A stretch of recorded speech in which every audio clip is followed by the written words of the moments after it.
Welcome to the English hall. दोस्तों, आप सबका बहुत बहुत स्वागत है आपकी अपने YouTube channel the English hall पर। मेरा नाम है अनुपम दुबे। आज के इस वीडियो में हम IPU MBA के एडमिशन प्रोसेस पे हुए कंफ्यूजन के बारे में बात करेंगे कि किस एक्चुअल प्रोसेस पर वो एडमिशन लेता है। जब हम IPU MBA के बारे में बात करते हैं तो उसमें कहा जाता है कि सबसे पहले वो CAT यानी कैट के स्कोर कार्ड पर एडमिशन लेता है, दूसरा वो CMAT के स्कोर कार्ड पर एडमिशन लेता है, तीसरा वो अपने एंट्रेंस IPU CET के स्कोर कार्ड पर एडमिशन लेता है और चौथा वो CUET PG के पेपर कोड COQP 12 के बेस पर एडमिशन लेता है। यहां पर मैं आपको एक केस समझाना चाहता हूं। मान लीजिए हमारे पास दो बच्चे हैं, एक का नाम है राधे, एक का नाम है श्याम। तो अब अगर दोनों ही बच्चों ने, राधे ने एग्जाम दिया कैट का और श्याम ने एग्जाम दिया CMAT का, राधे का स्कोर 40% है कैट में और श्याम का स्कोर यहां पर 80% है CMAT पे। अब ये कहते हैं कि सबसे पहले प्रेफरेंस किसको दिया जाएगा? कैट के स्कोर कार्ड को प्रेफरेंस दिया जाएगा। तो उस केस में क्या राधे को 40% पर एडमिशन दिया जाएगा क्योंकि उसने सिर्फ कैट दिया हुआ है बट फिर भी परसेंटाइल कम है, या श्याम को एडमिशन दिया जाएगा, सेकंड हम प्रायोरिटी रखते हैं CMAT को लेकिन उसका परसेंटेज ज्यादा है, तो क्या श्याम को एडमिशन नहीं दिया जाएगा और राधे को एडमिशन दिया जाएगा? इसी केस को समझने के लिए इस वीडियो में हम आए हैं यहां पर। तो इस चैनल पर अगर आप पहली बार आए हैं तो प्लीज सब्सक्राइब जरूर कर लें और ये वीडियो अगर पसंद आता है तो लाइक जरूर करें। अब थोड़ा और समझते हैं। IPU के MBA के कॉलेजेस के क्रेडेंशियल्स के बारे में तो हमें डाउट है ही नहीं। कॉलेज अच्छे हैं, उनका प्लेसमेंट अच्छा है, उनका पैकेज अच्छा है, उनका लोकेशन अच्छा है, ये सब अच्छा है, एलुमनाई नेटवर्क भी अच्छा है। लेकिन एक कंफ्यूजन जो कभी दूर हुई ही नहीं वो ये है कि एक्चुअली किस स्कोर कार्ड पर ये एडमिशन लेगा। कितने बच्चे अप्लाई करते हैं ये कभी पब्लिक डोमेन पर नहीं आता, लेकिन सिंस हम पहले से इस फील्ड में अवेलेबल हैं तो मैंने पिछले 3-4 सालों का ट्रैक रिकॉर्ड देखने के बाद जो कंक्लूजन निकाला हुआ है वही कंक्लूजन मैं आपके साथ यहां पर शेयर करने जा रहा हूं।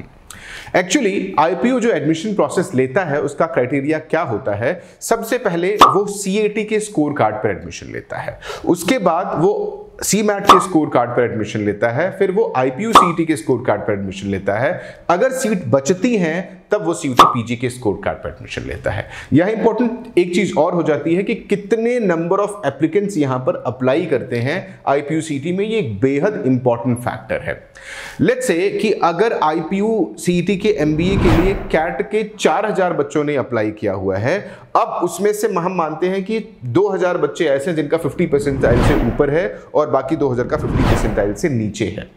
फिर उसी तरह से CMAT के बारे में बात करते हैं कि CMAT के लिए लेट्स से 2000 बच्चे अप्लाई करते हैं जिसमें से 1000 का 50 परसेंटाइल से ऊपर है और बाकी 1000 का 50 परसेंटाइल से नीचे है।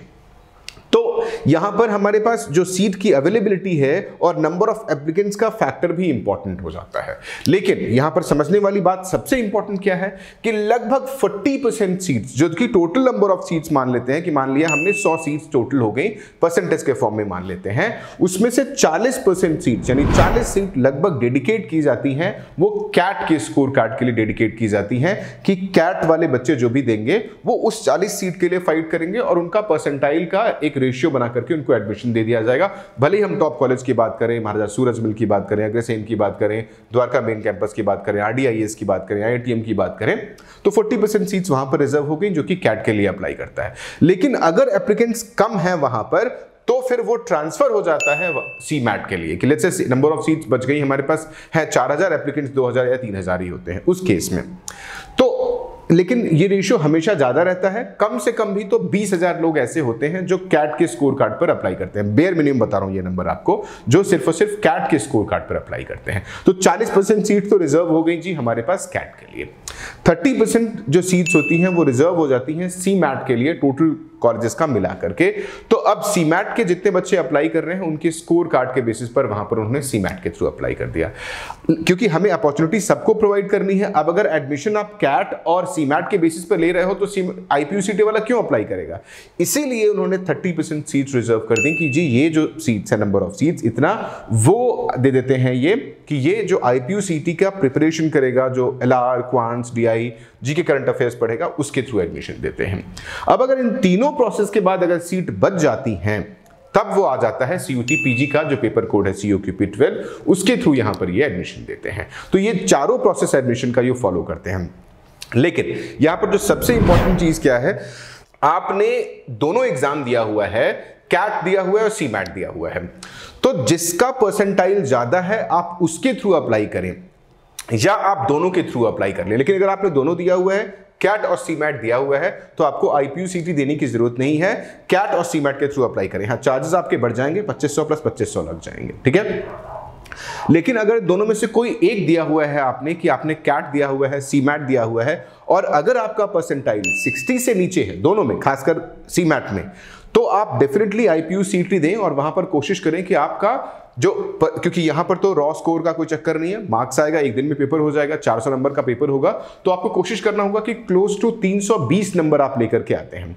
तो कंडीशन क्या हो गया, पहला कंडीशन क्या है कि कैट और सीमैट दिया हुआ है दोनों, और दोनों में अगर 50 परसेंटाइल या 60 परसेंटाइल से ऊपर है तो आपको कोई और एग्जाम देने की जरूरत नहीं है। अगर दोनों ही एग्जाम में से कोई एक दिया हुआ है, कैट और सीमैट, और उसमें परसेंटाइल आपका 60 से कम है, तब तो आप IPU-CT दे ही दे, क्योंकि वो फिर आपके लिए जरूरी बन जाता है। हाँ, अगर आप सिर्फ CUT PG के बेस पर एडमिशन देना चाहते हैं तो आपके लिए रिस्क हो सकता है, क्योंकि सीट बचेगी तभी एडमिशन होगा।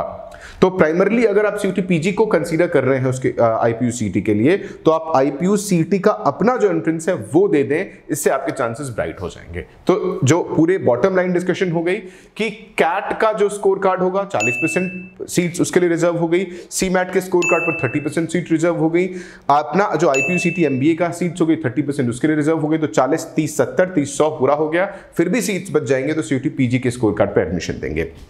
दूसरा बॉटम लाइन डिस्कशन क्या है यहां पर, कि अगर आपका कैट का score card 80 percentile and above है तो आप निश्चिंत होकर के घर बैठिए, कोई और एंट्रेंस मत दीजिए। अगर कैट के साथ आपने सीमैट दिया हुआ है, दोनों में 80 परसेंटाइल है, तो घर बैठिए, कोई और एग्जाम मत दीजिए, आराम से एडमिशन आपको मिल सकता है। अगर दोनों एंट्रेंस में से कोई एक दिया हुआ है और परसेंटाइल आपका 60% से कम है, तो आप IPU-CT MBA का अपना एग्जाम दीजिए, चाहे वो कैट हो चाहे वो सीमैट हो। दोनों में 60 परसेंटाइल से कम है तो IPU-CT अपना एग्जाम दीजिए ही दीजिए। और अगर सिर्फ CUT PG दे रहे हैं आप, तो डेफिनेटली आपको IPU-CT MBA देना ही चाहिए। मेरे ख्याल से मैंने पूरी कोशिश की है कि आपको जो IPU MBA का एडमिशन प्रोसेस है पूरा क्लैरिटी दे दें।